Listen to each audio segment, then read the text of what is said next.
The aging paradox. The longer you live, the happier you'll be. Really?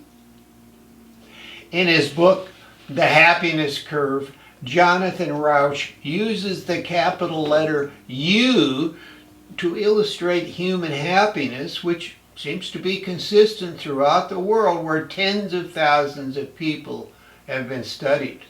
Descending on the left side of the U are those progressively unhappy people in their 20s, 30s, and into their 40s as the curve rounds at the bottom. By the 50s, the happiness level begins to increase and lasts throughout the 60s, 70s, and mid-80s before it dips downward again. If you were to identify the happiest group of people in the world, would you choose your age group, which I assume to be from the 50s and into the 80s or more? Are you the happiest you've ever been? Do you believe the happiness curve is for real or just hype to sell a book? Let's find out. In this video, I will examine some of the research and conclusions from aging scientists that support the happiness curve and encourage you to determine if it applies in your life.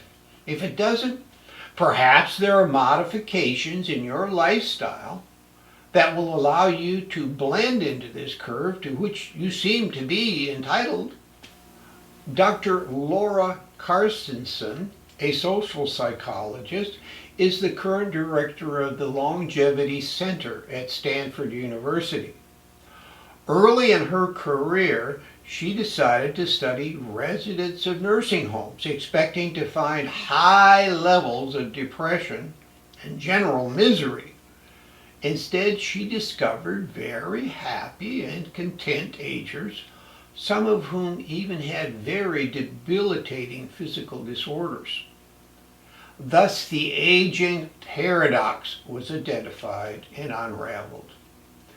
Thanks to her pioneering research and those who have followed in her lead, we know that stereotypes of older life as a period of decline and decrepitude are not completely accurate. Sure, depression exists with the elderly as it does for any age group. Rauch reports on the research of psychiatrist Dan G. Blazer, who states that depression, quote, is less frequent or no more frequent in late life than in midlife, unquote. Rauch provides data that only 1 to 4% of elderly are affected by depression, although it rises to 13% in the oldest old, usually considered to be 85 and above. So, greater happiness and less sadness. To what do we attribute these findings and the reality that aging may not reflect the dismal patterns we've been conditioned to believe and expect for ourselves and others? Rauch provides some insights. He attributes these findings to greater resilience in later life, better coping skills, and emotional regulation, which reduces overall stress. This is also supported by Carstensen's research, among other investigators, who have identified a positivity effect. Older people have a higher ratio of positive thoughts and lifestyle habits than negative inclinations, which feeds into a more positive lifestyle experience. Through a lifetime of psychological growth and interaction with the realities of living, we agers are better able to cope with the daily demands and challenges facing us. Not everyone buys into the image of happy aging and the good fortune we've earned. The writer Eleanor Clooney is quoted, "There is no such thing as a lucky old age because by definition old age means precisely that your luck has run out. Everyone's luck runs out if they live long enough," unquote. Somewhere Between Carstensen's concept of positive aging happiness and the contrasting negative view of aging posited by Clooney may lie the experience of most agers.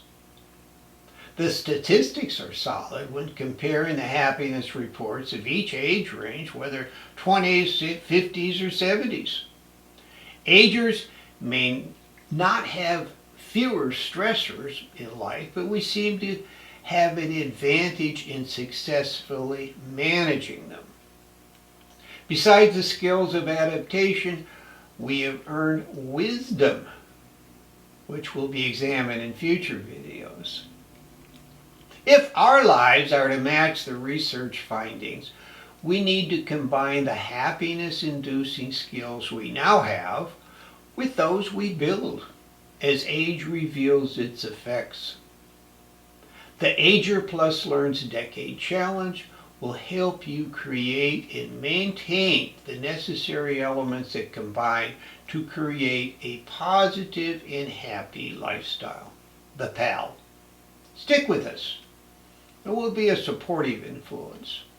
If the majority of the world's agers have a proclivity for greater happiness, let's get our share. Humpty here, the Decade Dude, wishing you a day of happiness as you demonstrate the paradox of aging. The more years, the better. Most of the time.